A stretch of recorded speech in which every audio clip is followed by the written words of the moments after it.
Well, obviously, frustrated and disappointed with the dynamics of the game. For such a simple moment, we get confused, miscommunication, and they get a goal out of nothing, really. And I didn't think second half we ever looked in too much trouble, to be honest, without looking an amazing threat ourselves. But we find a goal, and I'm pleased with that because it's an ugly goal. I spoke to the group, it can't always be a perfect goal. It has to sometimes be a fight scene or a toe or a knee or whatever you need to do, which we did. Then we should go away with a point, quite obviously, but we can't make mistakes like that. I don't think it was helpful during the game. How we don't get a penalty for Calvert-Lewin's foul, I mean, I think that's what VAR is meant to do. I don't know. I think we're all a bit, we're all scratching our heads about VAR this season. I don't know how it's got into seemingly the situation it's got into, but it can't just be me. I think everyone's talking about it. So why is that not a penalty and that one is? I think we've seen enough this season. I've seen people give a penalty and they say, well, there was contact, and it's literally like a boot end on a boot end, and you think, how's that real contact? But that is actually contact, a proper kick in the shins. How's that not given them? So they'll give me some weird interpretation of it, I'm sure. How did you feel for Coleman? Obviously, it's unlucky for him. Yeah, he's right on the last moment of a cross, and the miscommunication is before that, and no one deals with it, and that sometimes happens, but you don't want it to happen. But weirdly, I said to the group, I said, look, sometimes you get that feeling when things are not going your way, that things like that happen. But I said, we've got to push that away. That's only us that can change it. I can change it. The team can change it. That's an error of judgment. And I said, we've got to change that, because not so long ago we weren't making them errors. So it just sometimes feels like it's compounded because you're not winning games. If we've been winning games, you brush it away. But when you're not winning games, it feels bigger than what it actually is. That's what's going to ask, actually, because from your tenure has been characterised by the resilience that you built into the team that you inherited. But over recent weeks, the team have lost big moments, some big bad decisions. Yeah, I mean, the details in both boxes, if you remember last season when I first got here, I said that's where the games are. We all debate the middle of the pitch, but the actual detail in both boxes is where the real stuff happens. And not so long ago, we got on the right side of that. Won 4 out of 5, and everyone was raving about the fact that we were defending that end and scoring that end.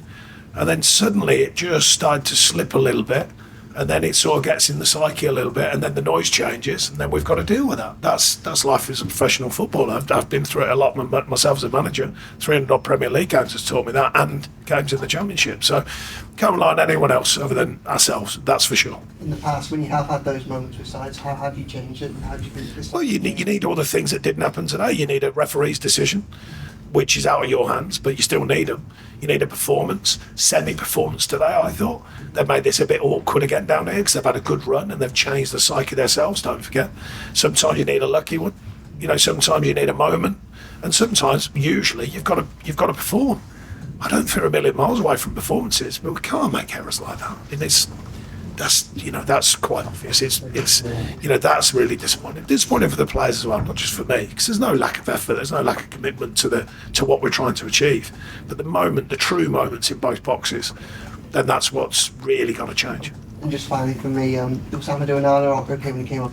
Yeah, I think they're minor things. I mean, I'll find out more. We're in tomorrow, so I'll find out more. But I don't think they're too serious. Thank you. Oh, Sean, do you feel like those a missed opportunity to actually put a bit of a gap between the relegation? No, it's not that easy. Premier League's difficult. Wherever you go in the Premier League, you don't get an easy ride. And like I say, they had that amazing run, then they drop down again, but they've had a good little run again, then pop back up. So there's no gimmies in the Premier League. So I don't take anything for granted. I don't take football for granted, to be honest. So no, there's no gimmies. Still a tough place to come. Overall, we gave out half decent performances. We're not as great as we can be, because there's times we've been really strong and really fluid and delivered very strong performances. But you got to remember, everyone talks about when we have these international, you can work with the team. I can't, because 5 of them are away. So how do you work with them when they're not there? They come back they played on Tuesday. Thursday you have to do a light session. You haven't really got time. Friday we do some work. Then we have to fly down here. So you haven't had that time. So that being considered, I go, yeah, okay, that performance has got energy. It's got commitment. There's moments where we could have done better. That's one of the things. So I'm just frustrated with it, because to end the run, we've got to do it. We can't. I think the referee's decisions were not right, but you can't rely on that every week. We've got to rely on ourselves. Are you positive you all have enough to step? Yeah, without a shadow of a doubt. I mean, the question mark's been over this club for 2.5, 3 seasons now. So it's not new territory. It's not new territory for me, and I've only been here just over a year. So that comes with what the badge is. But we've come through that before, and I believe in the players, I believe in myself, without a shadow of a doubt, that we'll change that. But you can't do things like that. You can't make errors like that, because that's obviously not helpful. When you're in a game, you've just got back into it, you're seeing the game through, and then you don't see it through. That's obviously not helpful. Sean, how much of your role between now and the end of the season is going to be a psychological management role? It's more or less that anyway now. Management, it's not. Everyone thinks it's about 4-3-3 and all that. Trust me, the game's changed radically. I've been doing this, 12, 13 years now. The game's changed radically as management. It's nowhere near like that anymore. It's part of your role now. It's soft psychologist, not a trained psychologist, but you're kind of a psychologist from years of doing what you do. Been in football all my life. You learn, to push and pull and work with the players and find it. Today, there's no point in me going mad at them, because it's a mistake. It just feels worse because it's a mistake at the end of the game, and we're on a tough run. It just feels worse. But if you take that away, you go, well, there's no point in that. You're not going to gain anything. We've got to go again on Tuesday. They're frustrated as well, by the way. There's no lack of honesty in this group. They're frustrated, very frustrated. So they're the things we've got to correct. Sean, you mentioned the drop-off from December in results to now. What do you think has changed? Why do you think they have slipped to this extent? Well, it creeps away. The Premier League's a funny thing. It creeps up on you. We're playing so well. We're winning games. It doesn't seem that long ago. We were actually probably the best performance ever been at Tottenham, and yet we lost 2-1. I think most people would agree with that.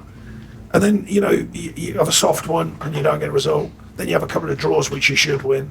Then you don't win. And then, do you know what I mean? And it just slightly starts changing. Like Brighton, we should see that through. We don't. And then it all just starts. And then the noise changes. And once the noise changes, it starts building. Particularly a club like Everton, it starts building quickly.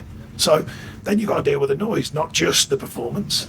And it starts, to your point, it starts changing the psychology of the whole club and the players. And that's for me to guide us through it, and to them to play their part, of course. But I'm more than happy with the responsibility of it. That's your job. I've been in it for a long time now. That's it. It's easy when it's easy, It's comfortable when it's easy. What about when it's not? How are you dealing with them times? Do you think that noise is having an impact? It always does, one way or another, positive, negative, or the bit in between. It always does. We've had loads of them. Think about it. We've had the 10 points, then that's reduced, and it's probably everyone's still going, how did it get reduced like that? Then there's another one coming, possible, we don't know yet.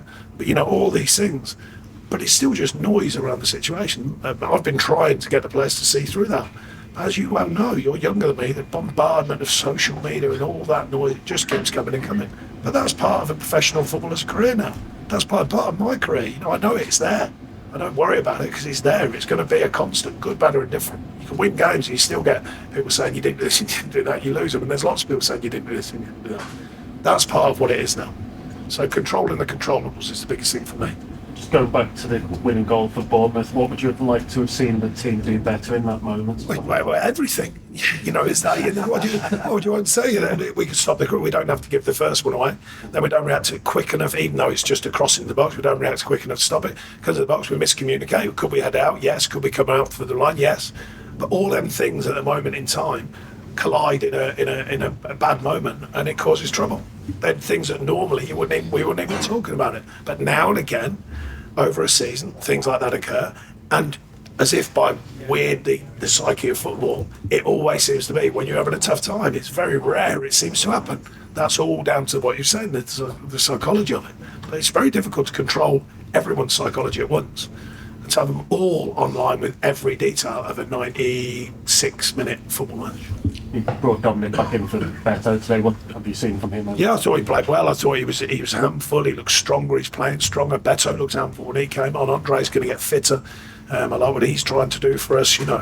Ben stuck at it at left back because of Miko. He was ill, by the way. It's not an injury. You might know that, but so he's likely to be through that over the weekend. It's one of them. You're defining things that are the undefinable sometimes. So therefore, but that's still your job. Find a way. That's what I'll be looking to do. We'll move on now, guys, to preview